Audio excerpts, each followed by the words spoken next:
Today, I'd like to talk about whether you should become a diplomate of the International Academy of Neuromusculoskeletal Medicine.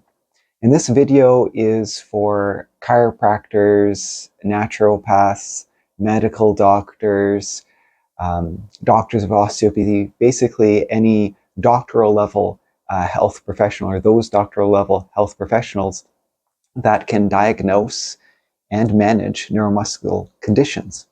Even MDs who would consider themselves fairly knowledgeable, I think, could benefit from this program. There's, of course, generalists who only received a little bit in school, but end up treating all these patients with shoulder injuries, elbow injuries, and they want to do a better job helping those patients. And maybe you're even a surgeon. And I know, so you would have spent more time on the orthopedic tests and such, but your program would have been so focused, surgery, surgery, surgery, this for surgery, this for surgery. What about just general management information?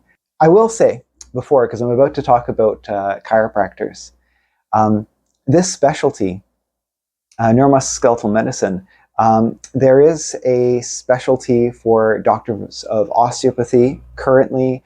Has tried to start up a couple times for the medical community, hasn't really stuck.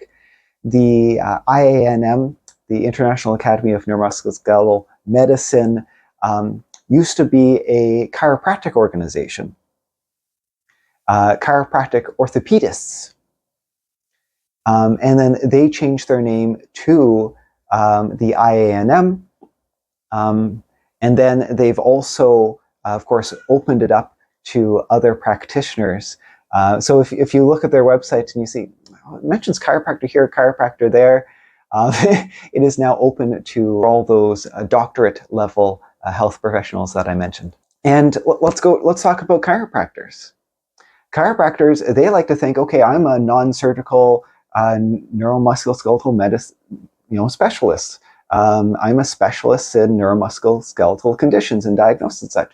But it's such a fire hose of information. And really at a lot of these schools, when you're doing your clinical internship, what are you mostly doing? You're basically being a technician. You're crick, crack, in, out, crick, crack, in, out. You're treating everyone the same. And if you are a chiropractor and you are more of a technician or more of a traditionalist, and you think that is just the way to be, then you don't need to watch further. If you're interested in being a diagnosis and management specialist, then this is the path for you. In fact, I think this should be required. All chiropractors who are basically acting as, there's some pushback that chiropractors aren't doctors.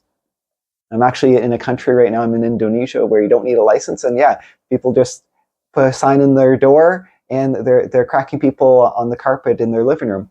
And they're calling themselves chiropractors. But if you are running a practice or working in a practice where you are spending time to diagnose and management conditions, we're doing those 15, 30-minute, hour-long sessions that are required to diagnose and manage a complicated case, then this is for you. And I think it's required. It is too much information all at once when you go through school. And not only that, but there's missing information. For example, I'm sure a lot of people, tennis tendonitis, lateral epicondylitis, tennis elbow, plantar fasciitis, trochanteric bursitis, that all of those diagnoses are wrong most of the time. And it's not fasciitis, but fasciosis. It's not tendonitis, but tendinosis. And I've done other training as well, which sort of corroborates that. I go through this neuromuscular medicine training, and I'm like, oh, okay, it's a degenerative condition, not an inflammatory condition. It's mucoid degeneration. And then I actually went and I did a specialty in musculoskeletal ultrasound, and they're like, oh yeah, we also have to be training our MDs when we write our reports. We're writing your report tendinosis and not tendonitis. You may have to explain to the doctors because tendonitis is the wrong diagnosis. It is not an inflammatory process. You don't need corticosteroids for it. It's not inflammatory. It's degenerative.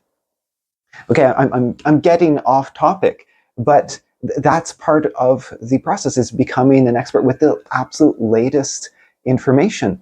MRIs. Do you know that there's some MRI findings where you can sort of predict whether that disc protrusion is going to resolve well or not? And wouldn't that be great to know? And when you get a standard MRI report, they normally don't look for those subtle signs. They might not be familiar with those subtle signs. I'm sure they are better at reading MRIs in general. But for those subtle signs, for back pain, for a disc protrusion, you'd be the one overreading it and being like, you know what? I think this is going to resolve just fine, even though your symptoms are pretty severe. Or, you know what? We're going to have to get a surgical consult for this because I can already see that this isn't going to resolve well, or may not resolve well. So I think this course, as I mentioned, should be required for all chiropractors who are going to be clinicians and are going to diagnose, and any medical doctors or naturopaths who are diagnosing neuromusculoskeletal conditions should also take it. And I think even MD surgeons should take it as well, because it gives you a different perspective of the conservative side. And of course, the course is, in management, you have to know when to refer for surgery. Let's talk about the education. I'm a bit of an education expert. Going into healthcare is a second career for me. I was a teacher for 7 years. I was even curriculum coordinator. I have a certificate from Harvard in education. So I was surprised how good this education program is. So it used to be a residency, like whatever it is, like 3,000-hour residency. And they got rid of that and made it into a digital residency. It's much fewer hours. It's 300 hours, which you could argue should be more, should be less. But for these specialties, diplomate programs, 300 hours seems to be the standard now. Across all sorts of medical and chiropractic boards. If you want to be a diplomate, it's 300 hours seems to be the minimum. So they reduce it down to 300 from thousands. And instead of going in person and working in that clinic, doing a residency, you can now do it from anywhere. I was in the Cayman Islands and I was doing it, and the educational program is from Australia. And it's supported and sponsored by a university, Bridgeport, Connecticut. So from the States. So that's great that we can do it internationally, and we can share this learning basically with the world. And yeah, this education program, it really surprised me how great it is. So the presenter is just amazing. And there are some sort of standard seminar lectures, but the handouts are great. Because it's such dense information, you want to pause, write notes. That's part of the learning process. And the PDFs they give you, I used Adobe to fill them in, to type my notes right into the PDFs that they give you. So I could have, what they say, and then I'd add in notes. How often do we go to a CE seminar and no notes? Give me the notes so I can consult. And then they have written stuff, which is also really great, because I would do the videos at night, and then when I'm at work, when I'm waiting for a patient to arrive, and I have my colleagues in a shared office, I could just, okay, I'll just read a page, 10, 15 minutes, I have time before the next patient. And so I could work through the material like that. And possibly one of the best parts of the educational program was the communication module, which makes up a large portion of the program. So it's, I think, 100 cases where you're given a case, and you have to write a letter as the specialist to the referring, let's say, primary care physician. So sort of explaining what's going on and work on your communication skills, because by going through this program, you are going to be the specialist. People are going to refer to you, and you have to apply that specialty knowledge and share it with your colleagues, both to increase your sort of professional reputation and to get more referrals to you, and also, I think, just to share knowledge. And in fact, there's a bit of an emphasis, particularly at first, with you want to educate your colleagues without coming off as sort of snooty. You had the wrong diagnosis. I'm so much smarter than you. You're like, okay, I understand why you referred them with this working diagnosis.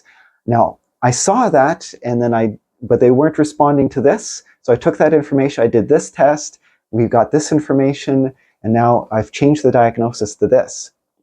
And you want to put in as just enough information. They say just one lesson for the referring doc in your communications, one lesson at a time. You don't have to put this fire hose and say every single orthopedic test you did and every single test you ordered and all the blood. You don't have to do everything, but say, I diagnose. In particular, this was one finding that I pointed out. Like it's communication.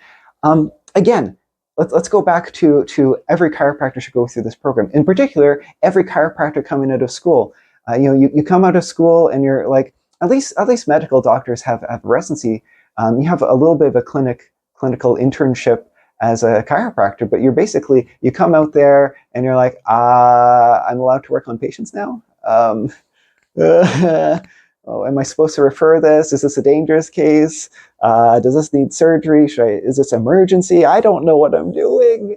And this doctor just referred this person to me. Do I write a letter back to them? What should I say? All this uncertainty and sort of lack of confidence, going through this program will give you confidence. In fact, it's such good information. You know what? This program inspired me to write a book. I wrote a book, and at one point this was a bestseller on Amazon. I've now had it translated into, I think, 3 other languages. And I'm quite proud of this book, but what's the content of this book? It's basically a dumbed down version of the diplomate program. It's great information. I'm like, I need to get this into the hands of as many people as possible. Because it's just such great information. Another great theme of the program is communication with patients and about chronic pain syndromes. Words can harm and words can heal. If you tell patients, oh yeah, osteoarthritis, so now every time you're stepping, things are grinding, the patient, okay, I got to avoid moving. But of course, moving is what is going to get them better. Neuromuscular retraining, a lot of brain training, body training, control training. With chronic pain syndromes, you have to treat the brain. And that was talked about in my chiropractic program, but not to the extent it was in the neuromusculoskeletal medicine program. And I think it's an important thing to know and be cognizant of, so you can choose your words carefully when dealing with patients. So that they think, for example, osteoarthritis, and maybe you're not aware of this because you haven't gone through the program, osteoarthritis is rarely painful. It's the soft tissue pain associated with and the central sensitization associated with chronic pain syndromes that causes so much pain. You take a room full of people and you just start x-raying them, and you send all the x-rays to radiologists. You'll get a whole bunch of people diagnosed with hip osteoarthritis with no pain, and you'll get a whole bunch diagnosed with hip osteoarthritis with pain. Now, there's a slight increase. I think it's a 25% increase. Larger group for the number of people diagnosed with osteoarthritis that had pain. But still, it's such a significant number. I remember the conclusion of that study was, you cannot use a radiographic diagnosis of osteoarthritis as an explanation for patients' pain. So it's information like this which you don't necessarily make that connection when you're going through medical school or chiropractic school. And it's important to educate our patients so that they don't associate with osteoarthritis with all of this pain, because soft tissue can get better, right? We can recondition and strengthen and work on the coordination. Now let's talk about the program a little bit more. Cost-wise, I think the educational program, I think it was about $10,000. You can buy it sort of in packages of 100 hours at a time. Then you have to write the test with the IANM. The IANM doesn't run the educational program. That's run by a company called CDI. But the certification, the diplomate status, there are 2 exams. There is a knowledge exam, which you have to pay a fee and schedule, and it runs a couple times a year. And then there is a practical exam. And the practical exam is cool. It's like a choose your own adventure. Okay, here's a patient, here's a video of them walking into your office. You can catch signs, how are they walking and things like that. And then you get basically the sort of history interview. You get that information, and then there's questions. Okay, what are you thinking? What's your differential diagnosis list? What orthopedic tests do you want to do? Do you want to order imaging or not? And then based on those answers, if you picked whatever orthopedic tests you picked, you get videos of the orthopedic tests you picked. And now, only with that information, now you have to make a diagnosis. So you better pick the right ones, right? Although I think in some of the cases, you were given an option to, is there any other orthopedic tests you would want to do based on this information, right? So again, like, how do you do a practical exam through the internet? And they've sort of figured out how to do it. So being in the Cayman Islands, I didn't have to travel to do the practical exam. Now, as with any official certification like this diplomate, it does require yearly fees to be paid and continuing education requirements. There's 12 hours of continuing education requirements every year. CDI offers a package, although there are many offerings for continuing education hours. For example, I teach musculoskeletal ultrasound, and you can take my courses as part of your maintenance of credential hours. So I hope if you've gone this far, I hope that if you're interested, or if you do neuromusculoskeletal diagnosis and management, you should take this program if you have $10,000 and 300 hours to spare. I think it's worth it. If you are doing diagnosis and management, I think everyone should do the subspecialty. And again, you don't necessarily, even if you're not interested in the specialty, the diplomate specialty, you can still take my educational program, because you don't need to be certified in ultrasound to start using ultrasound. You just have to receive training. So I recommend everyone to receive training for ultrasound, because I think it's a no-brainer. For $5,000, you can be offering get diagnostic images in 5 minutes. It's crazy.